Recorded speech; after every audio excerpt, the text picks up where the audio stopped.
How are we doing? Welcome back to the channel. I hope we're all well on this Monday evening. Can you see me? Can you hear me okay in the background? Looking forward to tonight's show. Going to be an interesting one. Loads to talk about. 12 League One games. We are hitting that part of the season. 7-8 games to go where you're seeing the table really taking shape now. I think a lot of people know where they're going to finish. I think we know the teams that are fighting for the top 6. I think we're down to a 3-team top 2 race. I think we're down to maybe a 6-team top 6 race. And also the relegation zone. I think we're down to a 5-team relegation fight now between those who will go down and will stay up. Again, it is Monday, so the plan for the show, talk about all the games. Again, talk about Tuesday's game. Plymouth are at home to Cheltenham as well. We'll talk about that. The international break, how may it benefit some sides, getting injuries back, and also the rest of the season. But he impressed last week. We've got him on a loan till the end of the season. Last week, we brought him in like a goalkeeper, an emergency loan, just for a week. We brought him back. There was a couple, we say high demand. There was 2 people asking for it. He is here, and here we are. Jake, how are we doing, mate? Yeah, I'm good. I've just got to impress on this, loan spell towards the end of the season. Hopefully, get myself a permanent contract for the summer. And but no, 2 games of football since I've seen you, Ben. Lincoln have scored 1 goal in those 2 games, so not great on that point of view. But we've got a point out of Rotherham and Sunderland, which is 1 more point than I was anticipating. So, good week. And ready to talk more League One. Are you going to be the type of loan signing that does really well on loan, and when you get a contract, you go to pot a little bit? No, mate. I'm going to be the Brennan Johnson loan for you, mate. Absolutely smash it out the park, and then go on to hopefully bigger and better things for myself next year as well. I do think he did go a little bit down too easily at times, but a superb player. So do I, Ben. So do I. We're going to come to the comments. Hello, Finley. Hello, Kino. You all right, mate? Did you get players? We're going to come to Ipswich because we spoke about Ipswich before the show, and we both agreed with what we said. Again, for them on Saturday, and a tough one for them to take. But we're going to talk about that later on in the show. If you could like the stream, guys, that'd be appreciated. Can you see and hear us okay, guys? Let us know in the chat. Wycombe, a lot of love for the chair boys who, are 5 unbeaten after that point away at Fratton Park at the weekend. Just talk about Latics Park. We will be giving Wigan a big feature, but we're going to start off with Charlton against Burton. Now, for me, Jake, one of those games where probably the seasons are over with recent results. That win over Fleetwood for Burton saw them safe, and the win in midweek for Charlton saw them safe against, an improving but struggling Gillingham team. 2 wins and 2 for the Addicts now after that, impressive victory over Burton. Burton's away form is poor, though. There's no doubt about it. When you look at it, 18 games away from home, you've only won 4. You've got 16 points. You lost 4 in your last 5 games away from home. That other game was Sunderland away where they 1-0 up, and then Ross Stewart pops up with a late goal. The top goal scorers for Burton, Brayford, O'Connor left, Jefferson left. I know Nias has been doing really well, but struggling times for the Burton fans, and maybe it could be a bit like a Doncaster situation where they end the season poorly and they start next season really poorly, and look where these ended Rovers up. Yeah, I think Burton probably have a few concerns to be worried for, and I don't want to say that I sort of anticipated it a couple of months ago, but not to the extent that I said perhaps, but they're certainly struggling. And the loss of Jefferson, you look at the stats and their trip down to the Valley Nappers, 15 shots, none on target. I think the centre half that used to play for Charlton hit the crossbar. That was as close as they come. Not won away since January. I know where that was. At Sincil Bank, obviously, because why would it not be? But no, really disappointing for Burton. And it's one of those where you're right, they could easily start next season relatively poorly. Ben's gone. His camera's gone. Here's Ben. Here he is. He's Ben. Are you all right, Ben? Yeah, we are. You're a bit fake, mate. I'm a bit right. I'll talk up a little bit.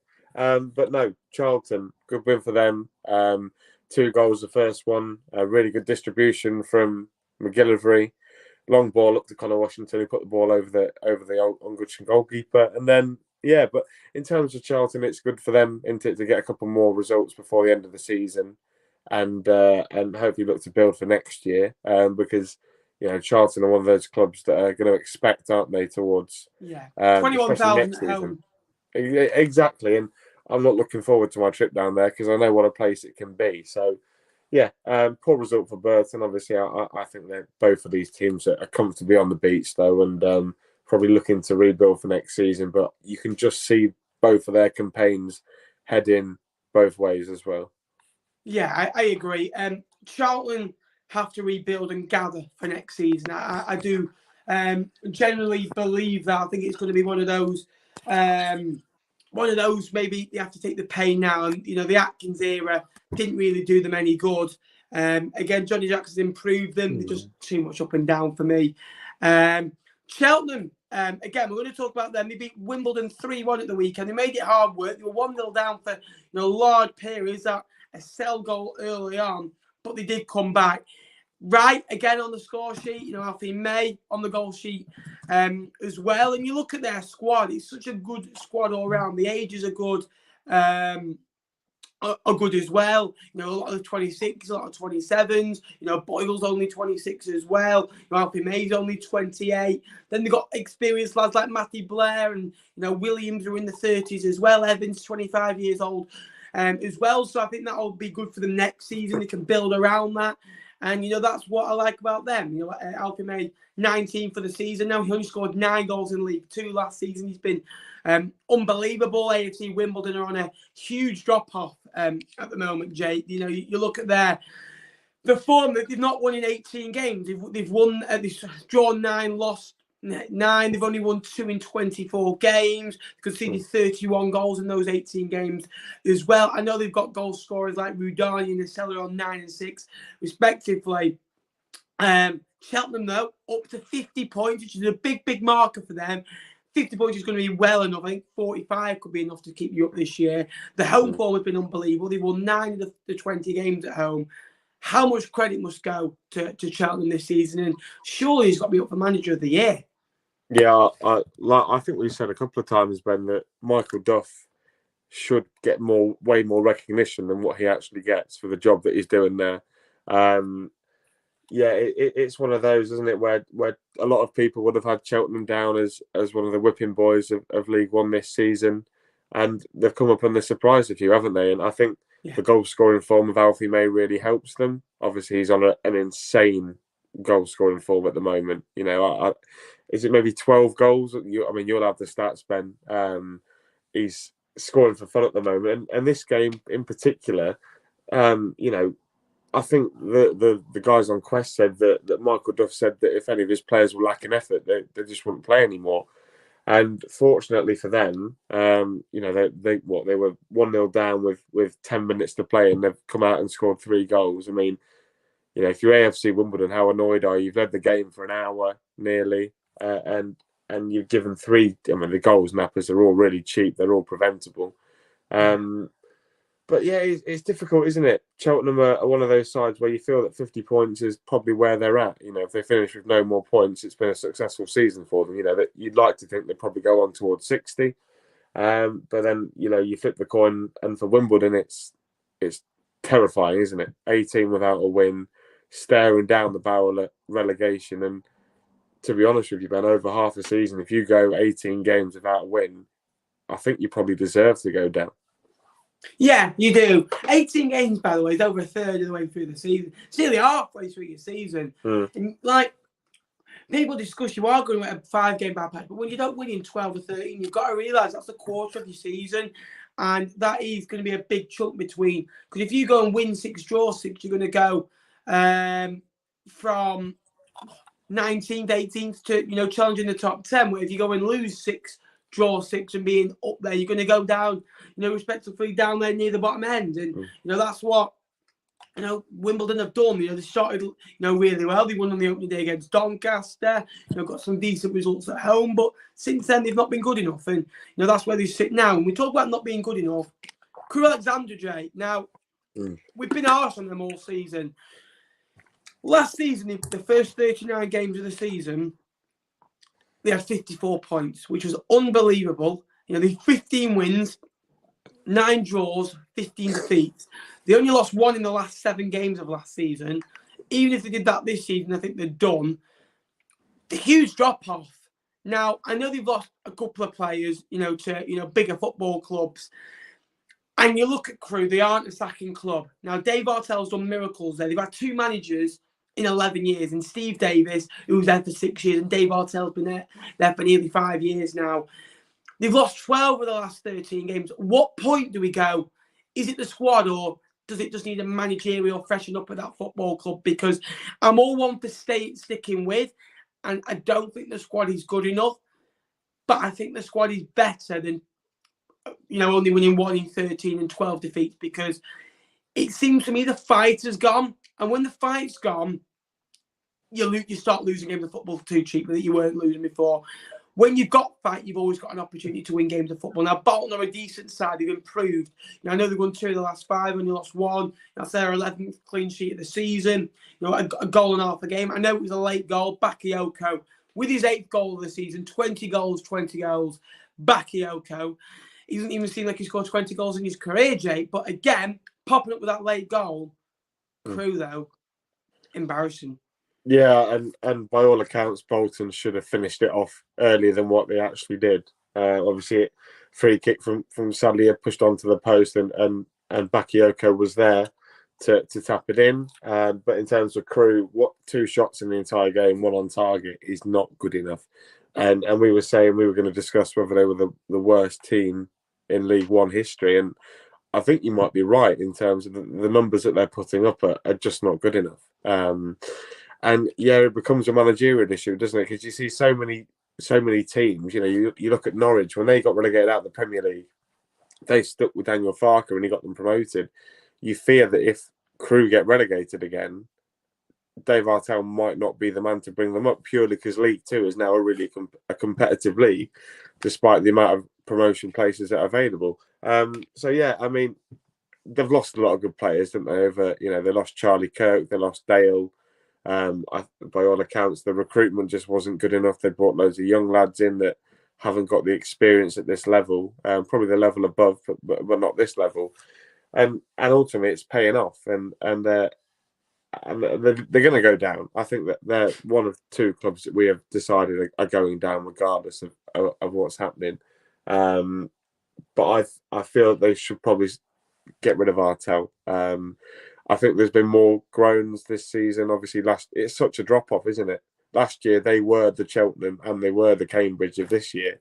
But now, it sort of shows you that the whole second season syndrome. So, yeah, I think freshness is probably needed at Crewe. Probably also for Dave Artell as well. He'll probably get a League One job off the back of it, Nappers. But I probably think that it's just about time that those 2 went their own ways, and it'd probably be beneficiary for all parties.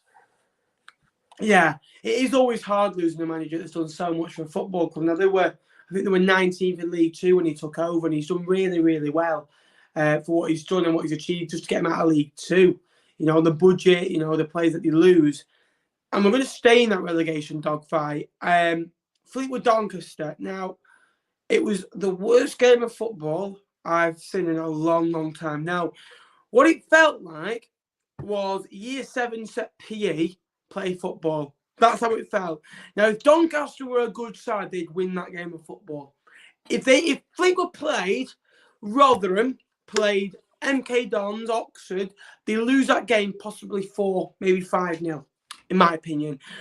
The way Fleetwood opened up and the chances Doncaster had to get in behind or make an opportunity, and they just didn't have the confidence or the quality to get in. The goalkeeper, Kieran O'Hara, was suspect. The amount of clangers that he dropped. And people call him out for Alex Cairns. And it's just wonderful, the reality of people are realising it wasn't Alex Cairns' fault that Fleetwood were conceding goal after goal. they've got to realise Fleet was back 4 on Saturday. We had a 6'5" centre half at left back. We have a right back at centre half. We have a young winger at full back. The midfield isn't good enough, and we don't defend from the front. So for me, Alexandra has to go back in if Fleetwood want to stay up. Doncaster are awful. The 4 points adrift, I don't know how. That is embarrassing how Doncaster are only 4 points adrift for how bad they are. They've got 4 of the last 7 games at home, so they will be fancying to challenge. They've lost 25 of the 39 games, which is awful. 18 points have come at home, so they're pretty decent there. Fleetwood have only scored 3 in the last 6. Now, for a side that has scored a lot of goals but conceded a lot of goals, it was only the 6th clean sheet of the season. For me, worrying, and it's just one game closer to it. We know it's going to go down to the last day. Doncaster are still in it just. Doncaster Doncaster got the second best form at the bottom 6, Jake. So if you're a Doncaster fan, the longer us teams are struggling at the bottom, you're going to think, well, we're still in it. Yeah, well, I think last week, Nappers, we practically wrote Doncaster off, didn't we, as with Crewe. So for them to sort of pull it around a little bit and take a point off you in a game where, yes, they probably wanted to win. Did they have the chances to win? I mean, I only watched the highlights, Ben, you were there. Probably not. I think the closest they looked to have come was through Josh Martin, who hit it straight at O'Hara. But you tell me O'Hara had a few clangers, which isn't really like him from what I can tell of watching him before. Will Doncaster have some hope of staying up? I don't think so. You go through their fan media and they're pretty much resigned to relegation at this point. And it's a shame, really, because obviously it's a local game for us. They're not a bad football club, good set of supporters as well. So it'd be a shame to lose them. But, you say there they've lost 25 games this year, Ben. It's not good enough at all in any stretch of the imagination. And yeah, I mean, I'm still writing them off. Yes, they've got the better form out of some of the better form out of the bottom 6, but there's one team who have got better form that we've not spoken about yet. Are probably the ones that can drag themselves out of it.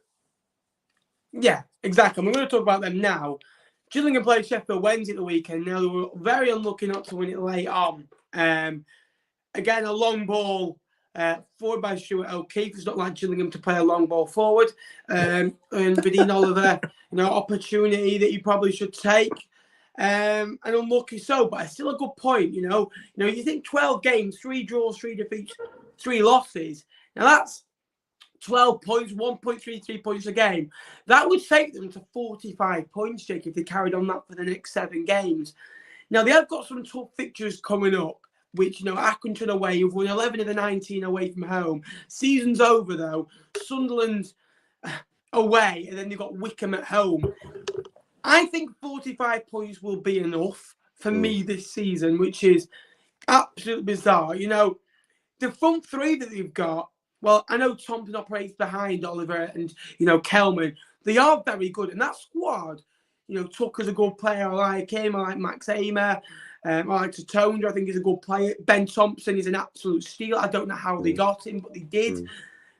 It shouldn't be fighting for where they are. And Neil Owens has just given them some faith, some hope. And they played against a decent side in Sheffield Wednesday, and they're still out of it, and they're outside the bottom 4. How much confidence do you think that will give the Gills? They're now outside when it's in their hands. Yeah, I think we said it last week as well, Ben, that Neil Harris hasn't changed a huge amount from what Steve Evans had. He's implemented the tactics that Evans had in terms of the fact that they play long, they play into Oliver, and they play into Charlie Kelman, and now they've added that little bit of stardust in Thompson that can run around them. And yes, they've lost Danny Lloyd, which is a massive loss for them. But they've got a little bit of stardust. And yeah, like you said, they probably should have won it right at the end. I think Vadine Oliver was through and put it over Peacock Farrell, and it just went inches wide of the post.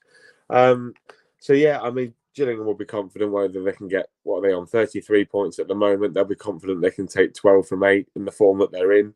If we're thinking that 45 points is what's going to keep them up. As much as I don't want to go back there next year, purely for the away standpoint of view, they look like they've got it in them, and they're picking up results at a really important part of the season where performances don't matter. So especially when we come on to the Lincoln game, performances don't matter at this point. Results do, and Gillingham seem to be pulling them out of the hat at the moment. And they're probably the team that are in the bottom four at the minute, the most likely that are going to get out. Really, you'd think. You wouldn't expect Morecambe to pull up any trees, but certainly Gillingham and under a manager that probably should be managing at the top end of this division. You'd probably expect them to be the ones to drag themselves out of it, really. Yeah, I agree with that. And you look at the team, very experienced, which you need, in these big games that can, pull you through. Lincoln again, decent points at the weekend. You're not doing too badly since the change of shape. He's brought out quite a lot of other players as well. It is going to be a long way to go. I do think these last few results have changed your season, and you seemed disappointed before. Only scoring one goal, but you still got a point out of Sunderland and Rotherham, which you didn't expect, and it's probably a result that you'd probably in any other League One season be in trouble, but this season you're probably going to be all right, and and maybe you can look getting one more win just for sure. Then you can build for next season and maybe put a few youngsters in. You said before the show that you're handing out a lot of youngsters a pro contract. Yeah, I think the reason I was so disappointed, Ben, is because we've played really well for perhaps half an hour over the space of the two games. And when you look at the players that we've got, we're probably, this might sound very arrogant of me, but I believe this, we probably have a top 10 squad in the terms of the ability and the players in the squad at the moment. Can you not hear me, Ben? Is the audio really bad? No, it's all right, mate. Oh, brilliant. Oh, bloody hell. Okay. Yeah, I mean, looking at the Sunderland game then, I think Sunderland will be more disappointed in the fact that they created, they had 15 shots on goal. Jack Clark caused absolute havoc all afternoon. Him and Chirkin down the left-hand side, absolutely phenomenal players that would comfortably play above. Patrick Roberts was one that really impressed me as well. He's taken a while to get going. And then we had a chance right at the end. Tom Hopper plays the ball in for Liam Cullen. If Liam Cullen heads the ball anywhere else, it goes in. He heads it straight at Patterson and then managed to scramble it. But no, like you say, it's more about figuring out who's going to be here next season. Like you said, we've handed out a lot of youth contracts. Another one today to a lad who came through at Forest. So yeah, it's an interesting one. We've got a lot of loan players that we're going to have to replace. We don't think Brook Norton Cuffey's going to come back. We anticipate he'll move up a level, which probably deserves. And it's interesting to see how we get on over the off season. I think, especially with the players that are quite injury prone in our squad in terms of Bridcut, Walsh, Jackson, we feel that they might probably be time for them to move on and hopefully sign some more players that are more reliable, that can play 40, 50 games a season, whereas they've only managed probably about 30 between them. But yeah, good point, because Sunderland played really well. And then it would be rude, Nappers, at the end. I don't know if you've seen the highlights of our game, to not talk about the save from Jordan Wright right at the end. Ross Stewart looked for all, for love that the ball had nestled in the corner. And then Jordan Wright, 6'6", 2 clean sheets in 3 now for him. Really impressive. When we'd had 2 all season. So it sort of tells you a little bit about what he's brought in. And he just claws it away right from the corner. Massive save. And we left the ground probably a bit more thinking, well, yeah, next season's going to be okay, because we've got a decent group of players that if they play like that, will be absolutely nowhere near where we are this time around. Yeah, I agree. Sunderland, again, they'll be disappointed with only getting a point. And I saw some Sunderland fans saying season over, which is absolutely bizarre. There's still 7 games to go. They're still inside the playoffs. They won all 7 games. They're in the playoffs. And they go into the playoffs on really good form. So, absolutely bizarre who said that. I think Sunderland will probably need, I reckon, another 11 points from those 7 games. Now, which if you think about, if you don't win the next 4 games, you can sit back. Oxford against Ipswich. Now, we said we'll talk about it. Ipswich 1-0 up. Burns to Selina, that partnership strikes again. Wes Burns has been probably one of the best signings in League One this season. For what seemed, one of the best signings for Fleetwood in the summer, really. It's been brilliant for Ipswich as well, for just £250,000. 8 clean sheets in the previous 9 before this. Who are building something really special. They're only 6 points off the top 6 now. The one problem I've got with them, they're only 1 point better off than they were this time last season. So that just shows you the Cook era early in this season has screwed them over a little bit, I think. But Oxford are a really good side. They're the 4th best team at home. They've won 12 of the 20. They've drawn 5, lost 3. They've scored more goals than anyone else in the division, and they've scored 8 more than the other team inside the playoffs as well. One being Sunderland. 44 goals have come at home, which is an unbelievable amount. They've only lost 1 in the last 7 games. And then McNally pops up, 95th minute, header, 1-1. What was even more funny, one of the Ipswich players boots the ball at Matty Taylor, who's on a bit of a goal drought. He didn't score at the weekend.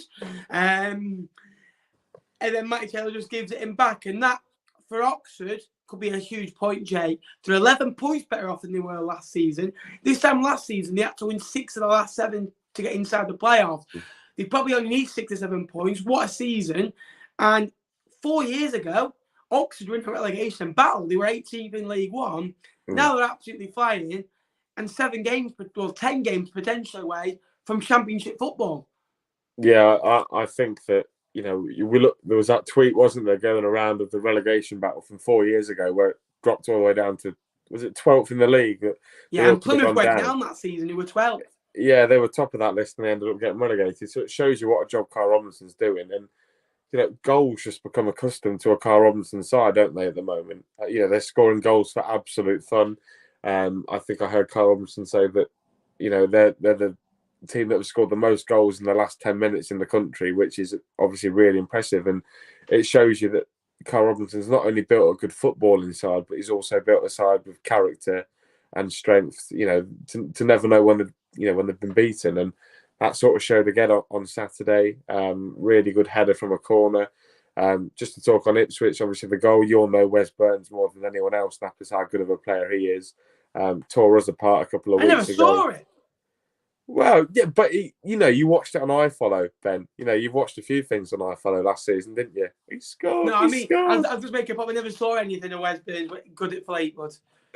But no, in terms of obviously a really good goal for Ipswich from their point of view. Selena getting another goal, whether they'll be able to keep a hold of him or not, it depends. But then Oxford, I was going to mention that thing about Matty Taylor. Absolutely loved it. He's one of those players, isn't he, that you want to play for your team because he's just a little.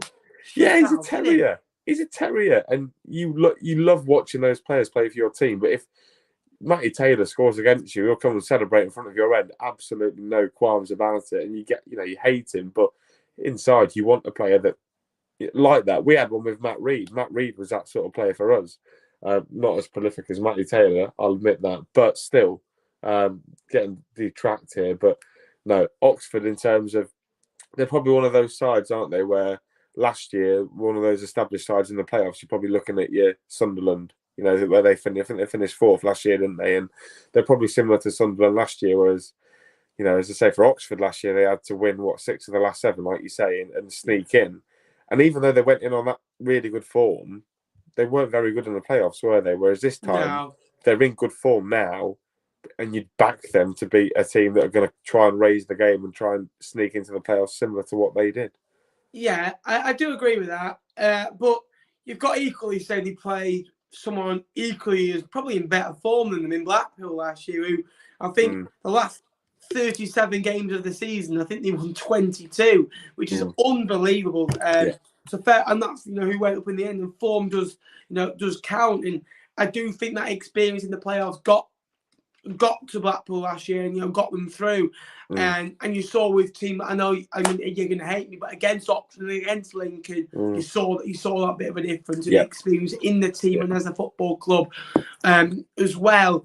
Again, Ipswich, I know we say they're only 1 point better off than last season, but this could be a really positive season for that football club because a new manager's come in on a long-term deal, a young manager, a young team, a young squad. Now, you look at some of that squad the other day, mate. who played for them and who they brought in. Walton in goal is one of the best goalkeepers in League One. Burgess and Wolfenden are really good. Jonathan Essien has been absolutely outstanding. Probably one of their best players this season who came on loan to Fleetwood last year. Didn't want him and he slipped in and he just kind of played like the right-hand side of a back three. And then when they go and express and when Burgess goes on an adventure, he can naturally come on the right-hand side and sweep up.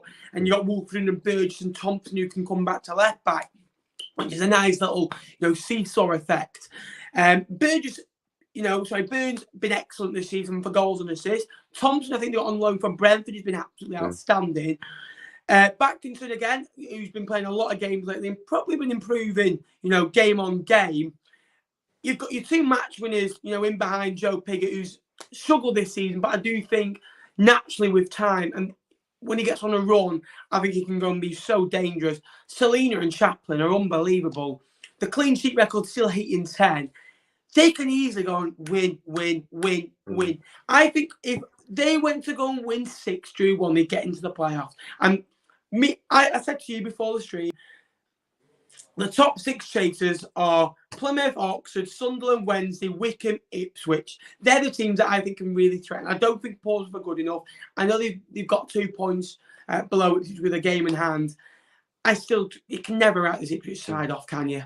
No, I think you're right. And I might have said before that they've left themselves too much to do. But when you look at the quality and depth in that squad, that they've got so many resources to pull from. If Pigott's not working, you can bring Macaulay Bonne on. And if Macaulay Bonne's not working, you can bring James Norwood on, who had a really good month earlier in the year, didn't he? And it's absolutely ridiculous, the options that they've got. And Kieran McKenna's got them playing a style of football where they dominate possession. And, the wing backs, I think Dominic Thompson was a really good acquisition. Very good. He perfectly complements Wes Burns on the other side, and the fact that, yes, Wes Burns is always at the top end of the pitch, but if he overhits the cross and it doesn't hit, Selina, Chaplin, Pigott, whoever's up front, Dominic Thompson is on that corner of that 18-yard box just to whack it straight back in. Or, even when we saw him for Swindon last season, he's quite useful himself. I think he made his debut actually at Portman Road last season on Sky Sports, where he made 3 assists. So it sort of shows you what player he is and the quality that's there. But no, like you say, Ipswich, they've got some good games coming up, haven't they? They're in control of their own destiny. And, what have they got left? Maybe 9 games have they got, Ipswich? They've got 6 games. 7 games. It wouldn't be bizarre to anybody watching on the current form they're in to go and win all 7 games and be that Oxford. How we said last year. Last year. Yeah, how Oxford 18 went points. in and snuck in.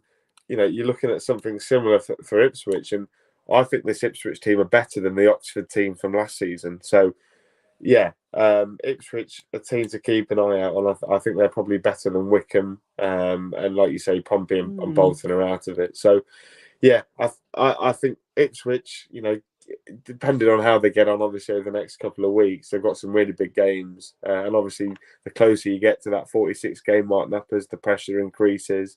If they need a win on the final day, God knows what can happen. They might, So yeah, Ipswich, good side.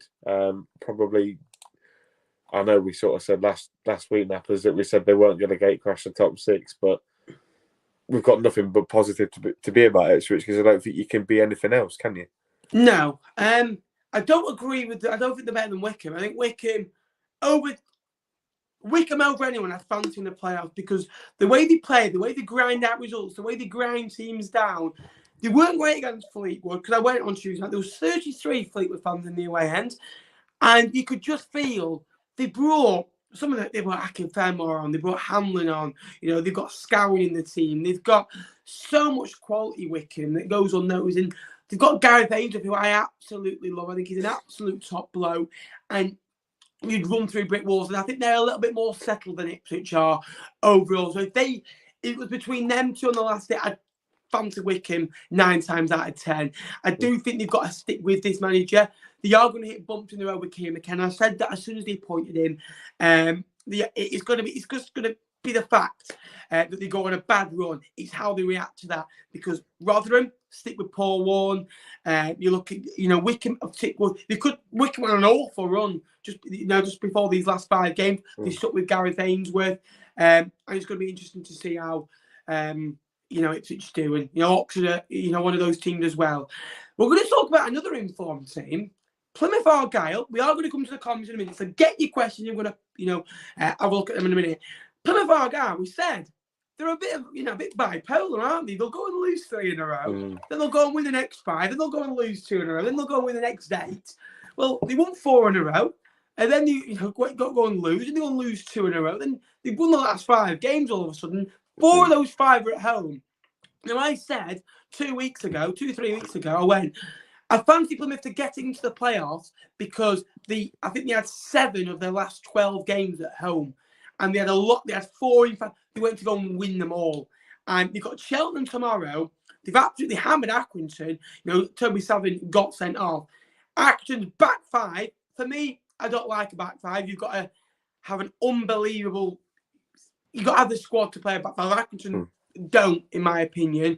At home this season, they've won 11 and 19. Away from them, they've been awful this season. But what a result for that football club. Ryan Hardy, 16 goals this year. You've got Kamara scoring goals. You've got Edwards scoring goals. You've got Mayer. You've got backline. James Bolton's been brilliant since joining. Macaulay Gillespie. Wilson I like as well. And that's not including Jeff Cart. That's not including Mayer. What a squad they've got. Ennis came off the bench as well and scored the other day. And they're going unnoticed. They're 4th in the table. They're probably, with Oxford and MK Dons, the form side in the division. Why are they not getting mentioned for the top 6? And why is everyone saying they're going to be the side that misses out? I don't understand. Yeah, I think this is the section of the show that I'm appropriately dressed for, Nappers. But no, Plymouth, really, really, really good outfit, especially strong. But they were strong at home last year, Ben, weren't they? They were really good at home last year. So this massive sort of spurt of wins, we should not be surprised at in terms of they've always been good at home park. Whenever Plymouth have had a decent side, they tend to be very good at home park. And this game in particular completely blew Accrington out of the water. I think Accrington had a chance. I think Michael Nottingham hit the crossbar early on, and then from then on it was one-way traffic. Plymouth sort of strangled them like they do many teams at home park. And, the support they get, what is it, maybe up to 15,000 people in there. Goes unnoticed, really does. It really, and they're bloody loud, Ben. They're bloody loud. And when they're a bit like Lincoln, I think. They get the same crowd as Portsmouth, but Portsmouth crowds get, I know Portsmouth is a bigger ground and all that, but Plymouth is equally as big. Plymouth don't get nowhere near enough attention as, Portsmouth. No, and in terms of why nobody's sort of mentioning them, I think we're all, given what happened with Ryan Lowe and the fact that he left and went to Preston and Schumacher, his assistant, stepped up. We were all expecting, weren't we? Ryan Lowe's gone. That's the magic of the X factor of Plymouth gone. But Schumacher has stepped up really well, made some really handy transfer signings as well in January, and they're on a roll. I think we said last week, didn't we, Ben, that they were probably the side to drop out of it altogether. I know I certainly was. But this sort of week, where they sort of fall when they've won 5 in a row, has shut me up a little bit. And yes, Accrington got a man sent off the goalkeeper, but it made no difference, did it? But no, it's difficult because obviously maybe they're not getting mentioned because of the size of the football clubs that they're around. Yes, Plymouth are a big football club, but in comparison to your likes of your Sunderlands, your Sheffield Wednesdays, your Ipswiches, your Pompeys, they're probably think, do you know what? I'm trying to not be disrespectful. They're clearly punching above their weight in terms of the fact that last year they were mid-table at best, and this year to have such a change. Everyone's expecting, that side that finished mid-table last year has got to come out at some point. And they had their wobble, but perhaps now they're coming through it and showing everybody what a good squad it is. And I think the home form has, coming back into form has a massive sort of coincidence with the fitness of Danny Mayer. He's come back into the team and massively thrived. He is such a good player, really good at Bury. And now they're sort of paying the dividends of that at Plymouth. And Yeah, I think it's probably. I know it's really biased and it's a really boring answer, but the size of the football club, you probably think they're competing with the resources of Sunderland and Wednesday and Oxford are a side that have been there and done it before. The last, finishing the playoffs last 2 years running. That's probably why they're not being spoken about as much, and it's probably really unfair on them and their supporters.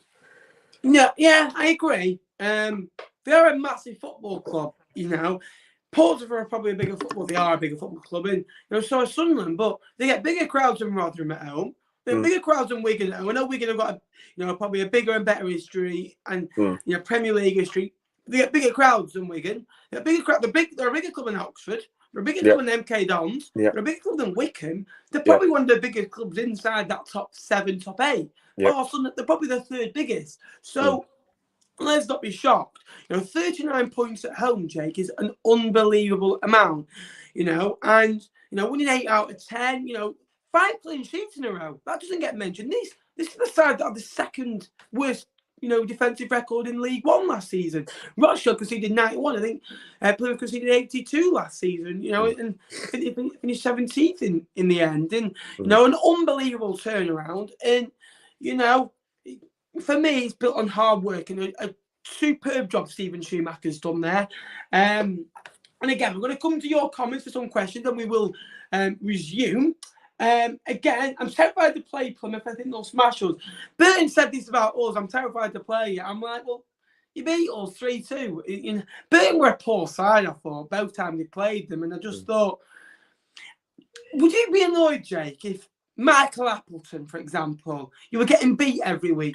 And then on a Saturday, you travelled, say, to somewhere like Plymouth.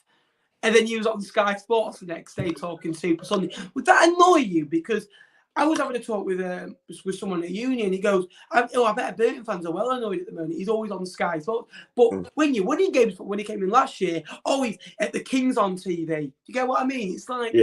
Yeah. We've had it, Ben. We had it with Danny Cowley. I think pretty much every EFL game, Danny Cowley was pretty much given a role on Sky Sports at some, in some capacity. I think he was on Quest a number of times as well. I mean, personally, it didn't really annoy me. I know the dedication that the manager put into his work with us, and Appleton's no different. I can understand why they'd be a bit annoyed, but obviously Jimmy Floyd was an elite football player, and he's got an opinion that not many people have in terms of the fact that he knows the game inside out. So yeah. No, I think it's a bit petty being annoyed. Would you be annoyed at Craney for doing it?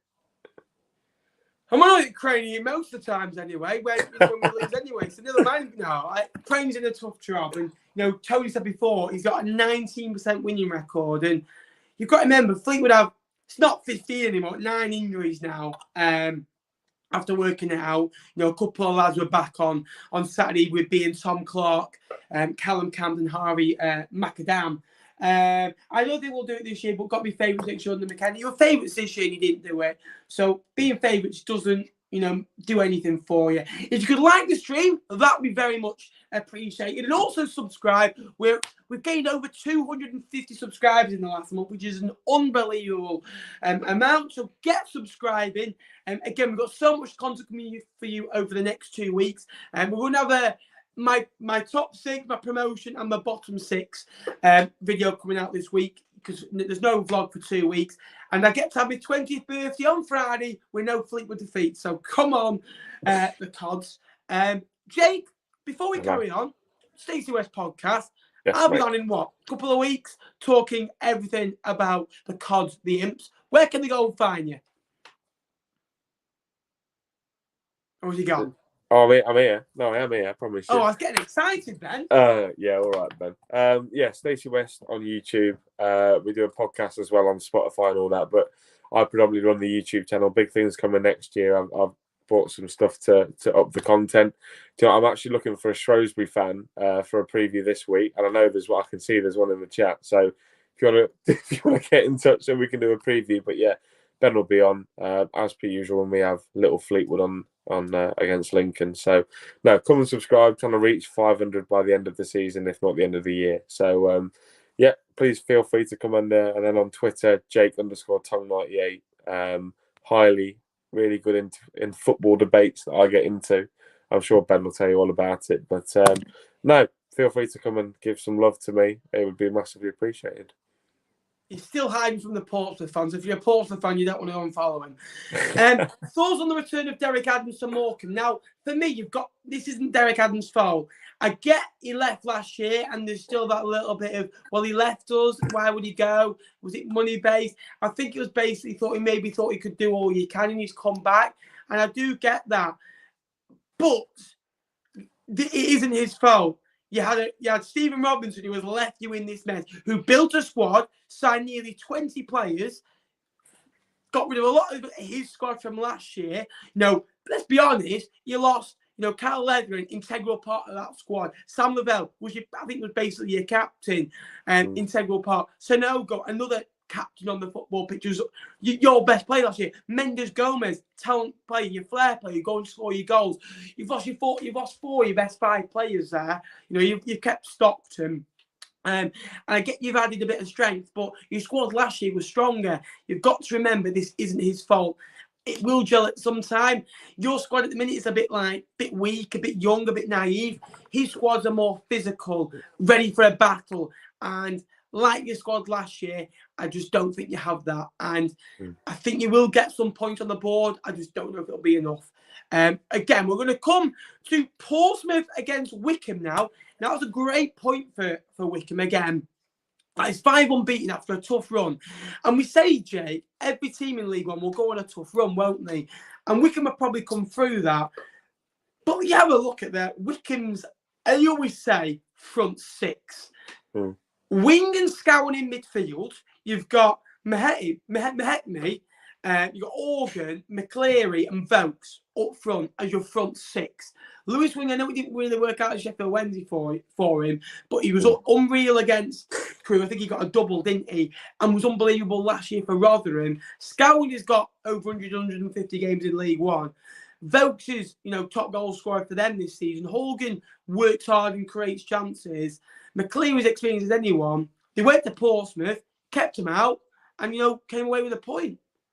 Yeah, and they should have won the game, Ben. I think it wasn't Wycombe versus Portsmouth; it was Wycombe versus Gavin Bazunu. I think the Pompey goalkeeper made a string of really good saves, and that's to be expected. He's one of the best shot stoppers and one of the best goalkeepers in the league. And Wycombe will be really frustrated because they've never won at Fratton Park, and this was the really good opportunity to go and knock Pompey completely off the guard and say, well, that's one less team in for the playoff race. And they had opportunities. I think Mehmeti had a really good chance that he'd be disappointed that he missed. Sam Vokes, another one, went round the goalkeeper and hit it straight at Bazunu. So, look, they had a really good opportunity. Wycombe probably should have felt they should have won the game, which is really fair.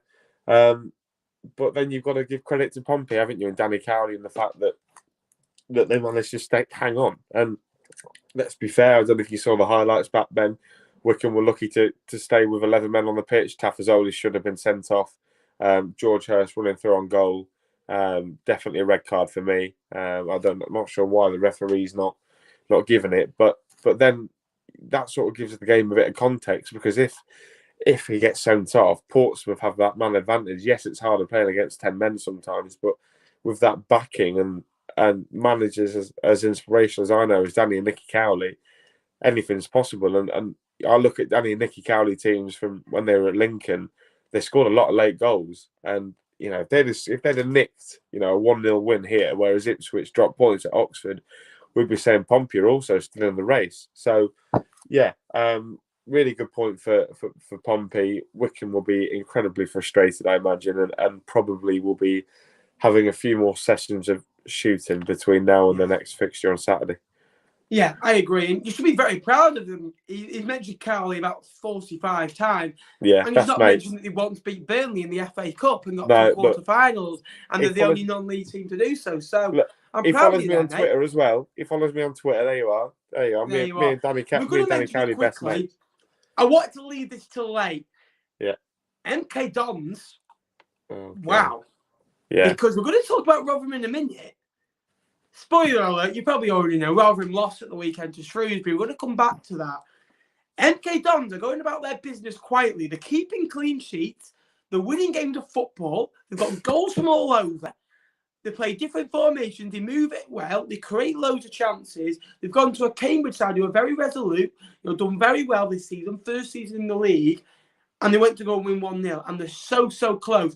If they're going to go and catch a side, it's going to be Rotherham, I think.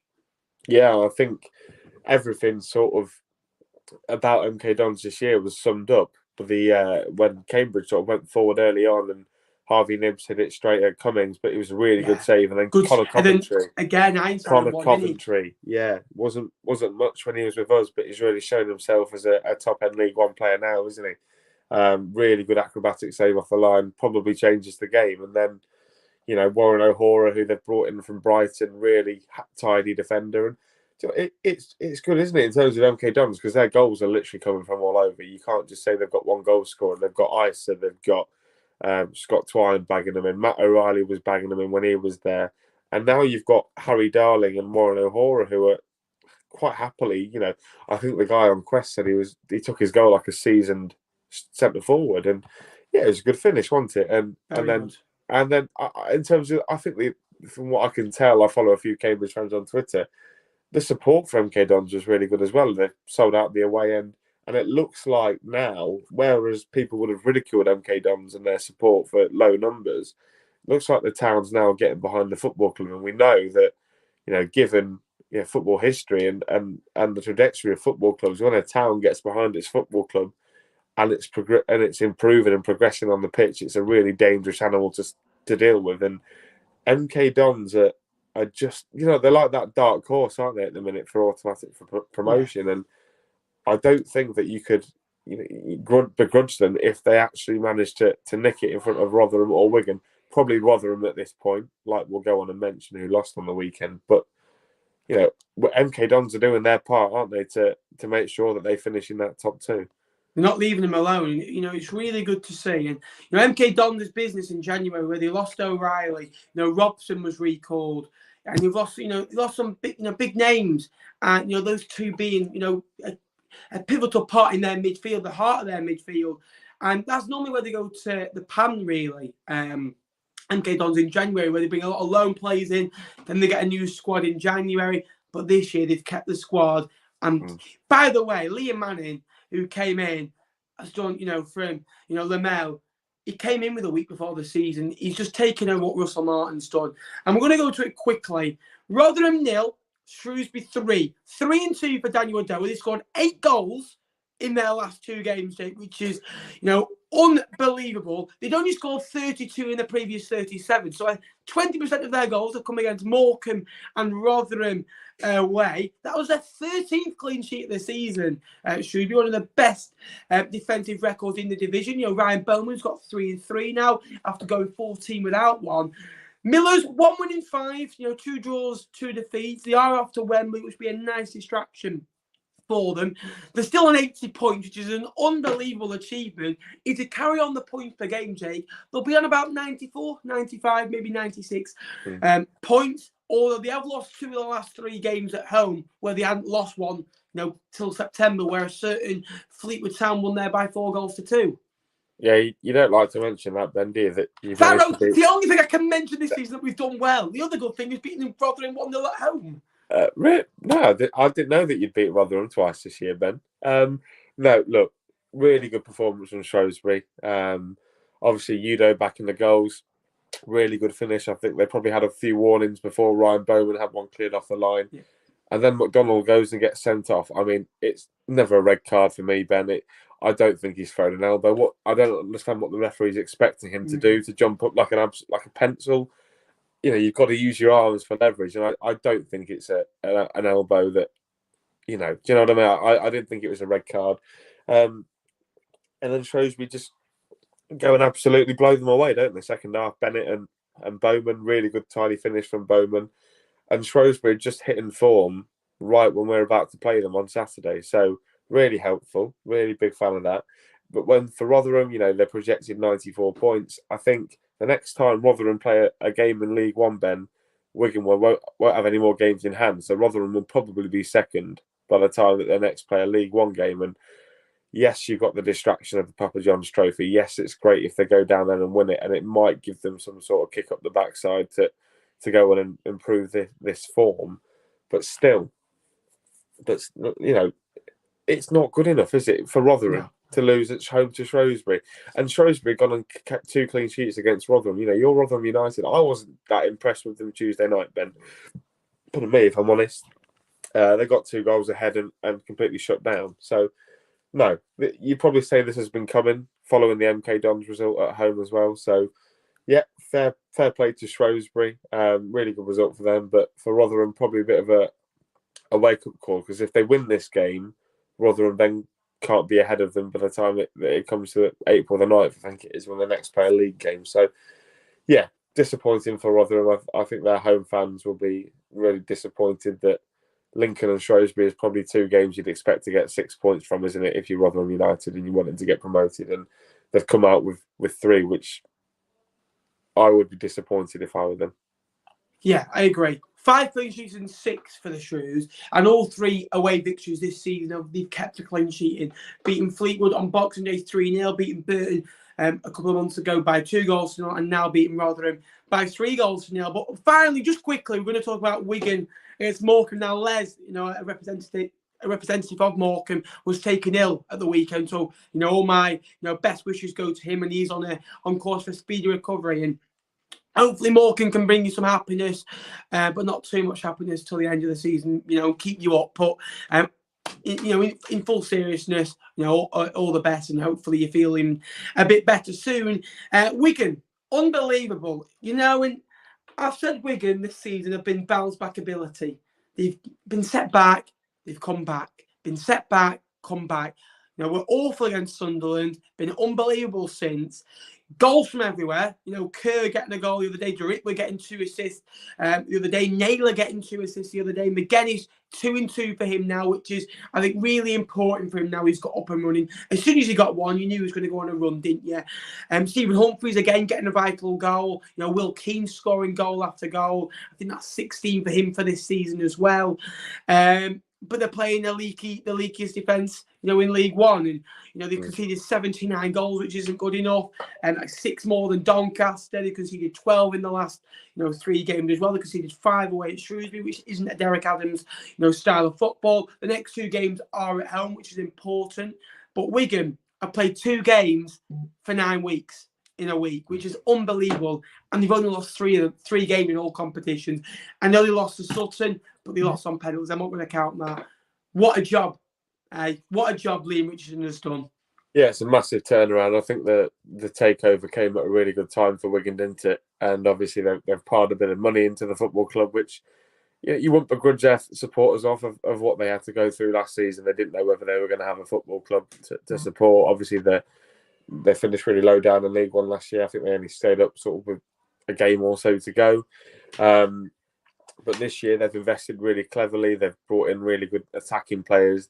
They've brought in a couple of defenders that are solid for this level, and they're reaping the rewards of that. And Saturday, I think they just completely blew Morecambe out of the water, didn't they?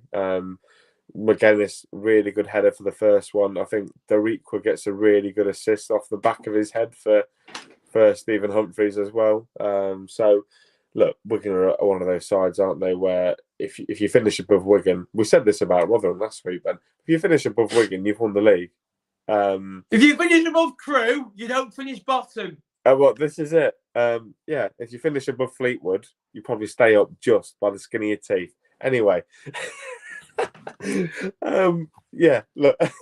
Well, we all knew that was going to happen, didn't we? Ben Natman stropping off. Anyway, really good win for Wigan. I think Morecambe had that glimmer of hope, didn't they, when they won that penalty? Didn't really look like scoring a second. So you're probably thinking, if you go to Wigan, Ben, you've got to rely on them not scoring. And with a front line of Lang, McLean, Will Keane, McGuinness, I know they had Charlie Wyke. I know he's not been available for a few weeks. It's highly likely you're going to keep them all out. Massey to add to that as well. So, look, they'll probably be top of the league by the time we speak about when Rotherham are like next in league action, like we say before, and they're in the box seat, aren't they? The 2 games in hand, 1 point behind. If Wigan don't get promoted this year, it is an absolute catastrophe. Yeah, I agree. Now, that is the end of the review. We'll come to the table in 5 minutes. We're going to go to a bit of a Q&A, and then we'll finish off with the League One table. So we are, trying to extend the shows, just do it over an hour. We are really enjoying them. And if you are enjoying them, guys, please drop a like. It really does help more than you could ever know. So smash a like. It is appreciated. There's 50 of you in this chat. There's 22 likes. Let's see if we can get up to 50 likes. And also subscribe. We're 17 away from 8,300. And also hit the notification bell down below so you get notified when we go live, which we do every single Monday. And there'll be some live shows after the season for the playoffs, all being well. I better get the holidays booked in for work for the playoff finals in case Fleetwood win the next 8 games, eh? I'm a bit too excited. We'll come to some questions. Do you reckon Will Keane will get top goals for? I think he's on 16, isn't he? I do think Alfie May will do it, if I'm honest with you. I think he'll push over 20. But with Ross Stewart having the playoffs, I do include playoff goals. I think Ross Stewart will do it I think Ross Stewart will go and get 25, 26. I think he's not going to score before now on the end of the season. What about you? Yeah. I think Ross Stewart's the man, isn't he? Based off the amount of chances that Sunderland made for themselves on Saturday, if they play like that every week, Ross Stewart could easily reach 30. They made a load of chances. I think one to potentially keep an eye out on is Michael Smith. He's got 18 so far in the league this year.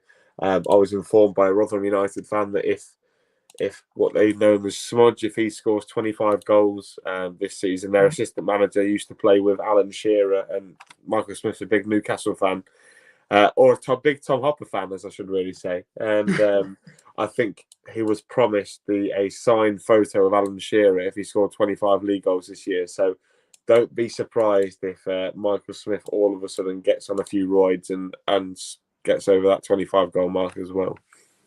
Right. Pie debate, right. This is one of the most important things in football. I went to Wycombe on Tuesday night, and it was £7 a burger. I've seen it on Footy Strand. Footy Strand, really good page. I like it a lot, right? I went inside the ground thinking it'd be a bit cheaper, right? I went, can I have 2, I think it was steak and ale pies. He goes, £14, please. £7 a pie. For that, I quite like, an alcoholic beverage with the pie. It was a really nice pie, probably the nicest pie in League One. But £7 a pie. Like, tell you what, I'll be paying for Akinfenwal's wage next year at this rate. Do you know what, Ben? I went to Wycombe. Ridiculous. Like, at least Dick Turpin wore a mask. That's all I'm going to say. The pies at Wigan were really good, to be fair. Wimbledon do good pies, Ben. Really good pies at Wimbledon. Where else? The burger at Lincoln away that I had in the pub before the game at the Eagle was unbelievable as well. Yeah. The food at Fleetwood is like the football team. Overburnt, not good enough, soggy bottom, and you get into the middle of it and there's nothing there. So, you do want your food to represent your team at times. Depending on Burton for the finish of the season, you think we should be looking at Jimmy's position? I think on the form, yes. But you've also got to look that you've lost some of your biggest players. O'Connor, you lost to Wrexham. You lost Daniel Jefferson, who was unbelievable, firing in goals for you. You lost Kane Hemmings and you lost Atkins, who were 4 big parts of your squad, the way you play. And you've not replaced them. Let's be honest. I know you brought in Nias, who's a good player. You brought in that Guardiola and Ademi as well. But for me, the heart of the midfield is gone. And I don't think you're as good as you were January 1st as you are now. So for me, I think you've got to let him build next season, and if you start poorly, maybe have a look at it. I think it's ridiculous. Yeah, he had credit in the bank, didn't he, Jimmy Floyd, based on what he did last season. So yeah, he's on a bit of a bad run, but you'd give a manager that sort of third season, wouldn't you, to make or break his stint at a club. So I think Jimmy Floyd will be in post still for the next season. I'd be surprised if they got rid of him. Ooh, good question. I think Bolton. I think that the form in the second half of this season. I think the players that they brought in. I think if they get Trafford back in on loan, which he's not going to play at Man City, I don't think. I think the bet. Or the only problem they've got if he goes to a Championship football club. And he's been a revelation. He's one another one that pumps the away fans when they've got a good result. Fossey think bring him back on loan, a bit like they did with Athlon. So yeah, I think Bolton for me, Jake. Is Charlton a cop-out answer? Because they're 15th. They will rebuild, but I think based on performances this season, I don't think you can say Charlton. I think you can say Charlton on the size of the football club and the history. Yeah. Okay. If I'm not allowed to say Charlton, I'm going to say Lincoln. I think it sounds quite biased. I'm fully aware of that, but I just feel that we've got to have a better recruitment window, and the players that we've got at the minute, I think, are top 10 worthy. I might sound deluded. I'm not particularly fussed if I do, but I just think that with Appleton, his track record of bringing in really good loanees, we've still had good loanees this year. So yeah, I'm gonna stick my neck out and say we're I think we're definitely gonna finish in the top 10. Dark horses for the playoffs potentially. Yeah, we can all dream. Even though we had a bad season, Charlton will be up there. They've got to be 21,000. They've got to improve. They're another one though that are going to be maybe 15 in, 15 out.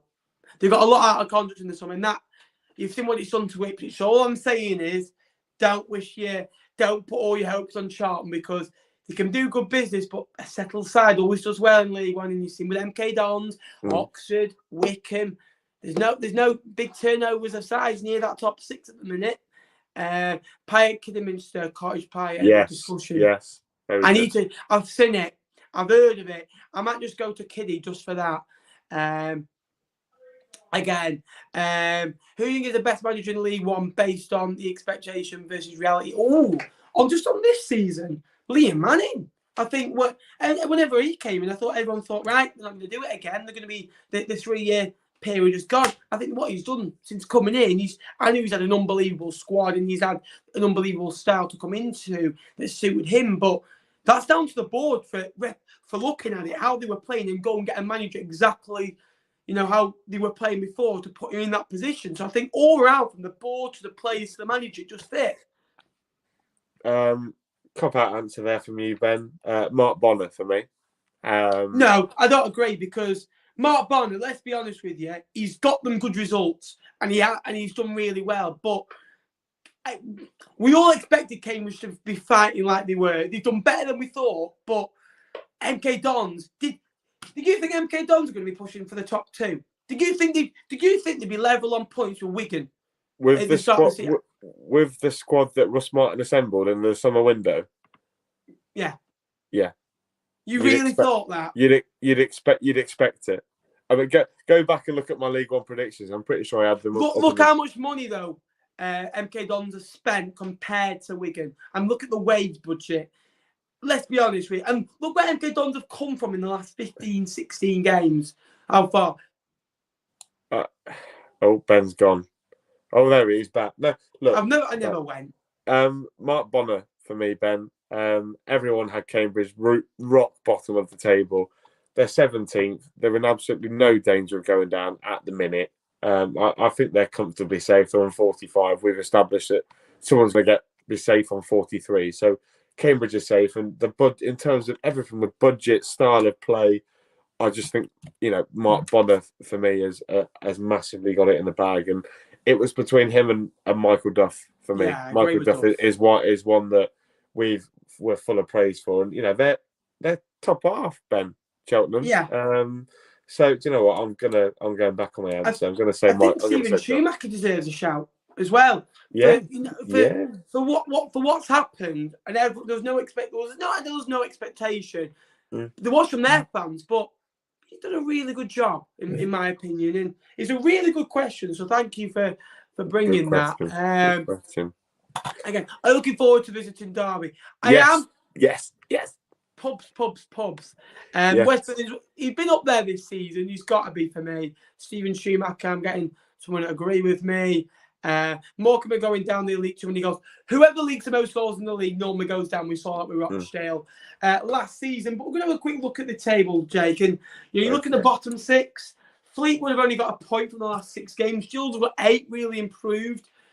Wimbledon only 1 point, Morecambe only 1 point. Then you got Donny and Crewe. Are you thinking Morecambe, Wimbledon, Gills, and Fleetwood 2 out of 4 goes down? Yeah, yeah.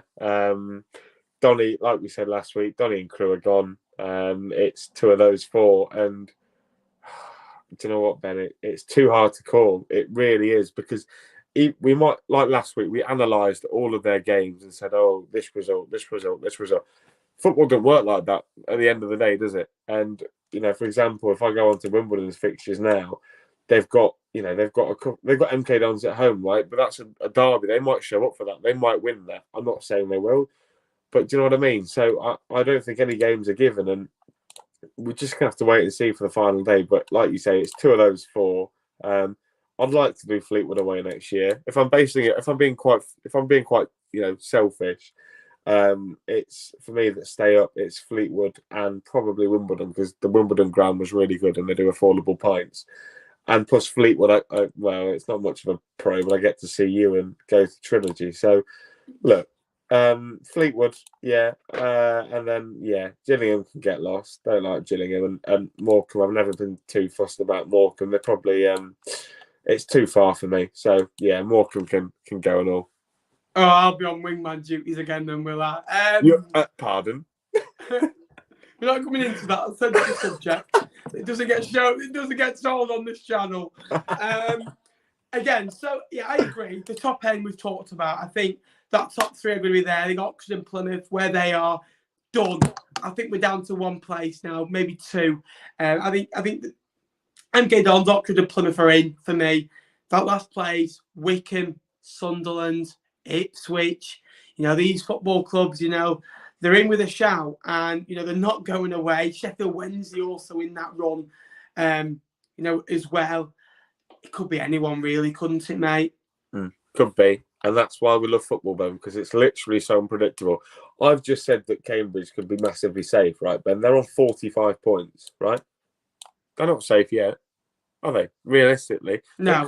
They could lose all their games, and teams like Morecambe, Wimbledon, Gillingham, Fleetwood. I tell you what, get themselves into order. I'd laugh, Matt. I don't want them to go down.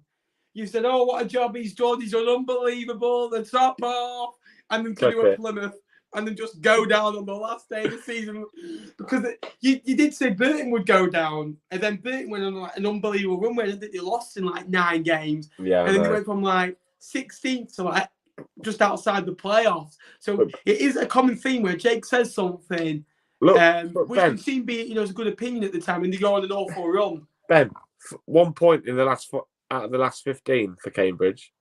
Yeah, they have lost. They might be dropping like a stone.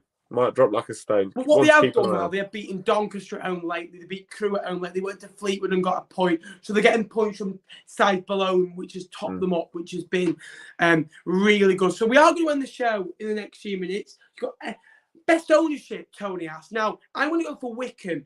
Now, they've always stayed loyal with Gareth Ainsworth. They've come from League 2, stayed up in League 1, then went up again. They got lucky with points per game. They did. But they still deserve to go up. They did good business last year. They didn't splash the cash. They didn't spend anything. They didn't have. They were unlucky to go down. And then this year, strengthened again, stuck with Ainsworth. For me, I think Wycombe's ownership is very good, very steady. Again, MK Don's ownership, in Winckelman, he's been questioned. I think Sunderland's ownership you can't comment on because we don't even know who owns a football club nowadays. He's on Wednesday's up and down, Ipswich is up and down.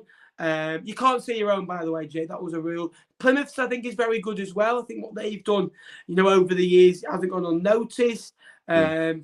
Morecambe, again, has just, been put in place after not being paid wages. Now where they are, I think they've got to be mentioned as well. Yeah. Look, Ben, you're really testing me because I love Clive Mates. But if you're looking at things on and off the pitch, I will mention Lincoln because on and off the pitch, they've been brilliant. Argyle have been absolutely fantastic, but it's not my answer. I think Oxford, potentially. They're one that are doing really good things. Obviously, they're looking to move to a new ground.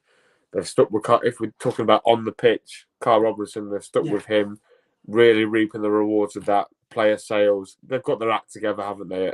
They've assembled a good squad. They've rejected for Brannigan as well. Absolutely, yeah, absolutely. And then off the pitch, they seem to be a really well-run club in terms of, ticket prices aren't astronomical. In fact, you never see any Oxford fans going, "Oh, get them out!" Do you know what I mean? So I as much as I would say Lincoln, I'm going to say Oxford purely so that I'm not too biased. Yeah, I agree. I will just come quickly. Now, Biggins, last few games have been outstanding. But who would you have as captain instead of him on Saturday before you dig into him? And most of the ownership, I think you've got to look at Sunderland. I think you've got to look at Wednesday. I think you've got to have a look at those football clubs who felt miserable in the last few years as well. Again, Wigan. I'm not saying Wigan because he's only been in place for 12 months. I want to see a stable ownership in 10, 15, 20 years before we assemble them as the best, really. And in my opinion, we've gone on for 75 minutes, which, to be fair, in a football match, this is where Fleetwood do really well. We're normally 5-0 up, doing really well. Just the last 15 minutes, we lose 6-0 in the last minute. And it's happened again, BB. How many times have you scored 5 goals, Ben, this season? Sorry? How many times have you scored 5 this season? Guys, I think we're just losing Jake on the end. How many times have you scored 5 this season? Once. Cambridge away. Go on. Oh, yeah. That was when, you were doing really well, weren't you, until you realised you were just a mid-table League One club. This is all it is. Bit of banter between me and Jake. Again, thank you, Jake, for coming on the States West podcast. He's plugged it before. He's going to go on a good roll. Now, hopefully I'll be on there in a couple of weeks. So, Jake, thank you for joining me. No worries, mate. Always enjoyable. Hopefully that's a good start to the loan move. Hopefully you've impressed the gaffer. You're doing really well. And ready for a fresh challenge next week where no doubt there'll be 5 upsets and 6 0-0 draws or something like that. Yeah. Well, to be fair, we are going to have to move these shows later if you're coming on, so people can get the kids to sleep and then themselves to sleep as well, because you on the show will definitely help with their sleeping pattern. Brilliant. Thanks, Ben. Are the gas going up? Yes, they are. Up the gas. No Charlie. chance. We are going to end it here. Cracking show. No. Thank you for everyone who's watched. Thank you, Joe. Thanks, Simply Morecambe FC. Thanks, Tony. Thanks, everyone that is tuned in. I hope you have enjoyed it. If you are new to the channel, give this stream a like. We're only on 29 likes. Put that up to 50. If you're watching this as a video, get subscribed, guys. So much League One content coming. We've got videos all over the place. Until next time, I will see you later. Any final words, Jake? Up the imps, Ben. What more? Up the cards. Let's go. Up those cards. See you next week, lads. Again, only 6 games next week, which we'll discuss. And yeah, thanks very much for watching.